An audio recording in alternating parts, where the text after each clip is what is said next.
The Lucky Little Star, Part 3. जब वो सब हेनरी के कमरे में पहुंचे तो हेनरी किसी बात पर अपने मुलाजिम पर गुस्सा कर रहा था। उन्हें देखकर वो खामोश हो गया, लेकिन उसके चेहरे पर गुस्सा अब भी साफ नजर आ रहा था।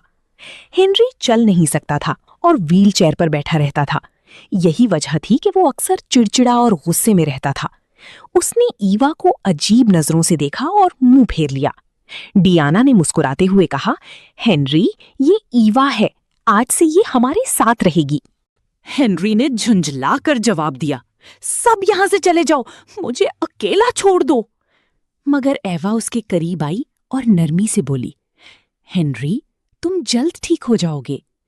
हेनरी ने गुस्से से उसे देखा। उसे लगा जैसे एवा उसका मजाक उड़ा रही हो। लेकिन एवा ने अपनी फ्रॉक की जेब से एक छोटी सी बोतल निकाली और कहा, मेरे पास तुम्हारे लिए एक दवा है, आप ये पी ले, तुम बिल्कुल ठीक हो जाओगे। हेनरी ने पहले इनकार कर दिया, मगर डियाना और बासिल की इसरार पर उसने बोतल लेकर दवा पी ली। कुछ देर बाद हेनरी ने अपने पैरों में हल्की सी हरकत महसूस की। आहिस्ता आहिस्ता वो खड़ा होने लगा। ये देखकर एवा मुस्कुरा दी, जबकि डियाना और बासिल हैरान रह गए। कुछ ही देर में हेनरी चलने लगा। खुशी से वो चलता हुआ डायना और बासिल के पास आया। दोनों ने उसे गले से लगा लिया। फिर हेनरी ईवा के पास गया, उसका हाथ थामा और कहा, शुक्रिया ईवा, आज से तुम मेरी सबसे प्यारी बहन हो। ये कहकर उसने ईवा को गले लगा लिया और मुस्कुराते हुए बोला, you are my lucky little star. ये सुनकर बासिल और डायना के चेहरों पर मुस्कुराहट आ गई। इसके बाद डायना ने ईवा को अपने पास बुलाया और कहा, आओ, मैं तुम्हें तुम्हारा कमरा दिखाती हूँ। ये सुनकर ईवा खुशी से खिल उठी। डायना उसे उसके नए कमरे की तरफ ले गई।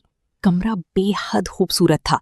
हर चीज पिंक और वाइट कलर के हसीन इम्तिजाज से सजी हुई थी। डायना ने मोहब्बत से ईवा का चेहरा अपने हाथों में लिया और कहा, ईवा, तुम फ्रेश हो जाओ और कपड़े बदल लो, मैं तुम्हारे लिए तुम्हारी पसंद का खाना बनवाती हूँ। कुछ देर बाद ईवा ने नए कपड़े पहने और आईने के सामने जा खड़ी हुई। खुद को इतनी खूबसूरत लिबास में देखकर उसके चेहरे पर खुशी भरी मुस्कुराहट फैल गई। फिर वो अपनी नर्म और आरामदेह बिस्तर पर लेट गई और उसे पता भी नहीं चला कि उसे कब नींद आ गई। जब डायना खाना लेके उसके कमरे में आई तो ईवा को गहरी नींद में देखकर मुस्कुराने लगी। अगले दिन जब ईवा नीचे हॉल में आई तो वहां बासिल, डायना के साथ एक उम्र रसीदा शख्स मौजूद थे। बासिल ने ईवा को उनसे मिलवाया और कहा, ईवा, ये तुम्हारे दादा हैं। उस बुजुर्ग शख्स का नाम रिचर्ड था। रिचर्ड ने ये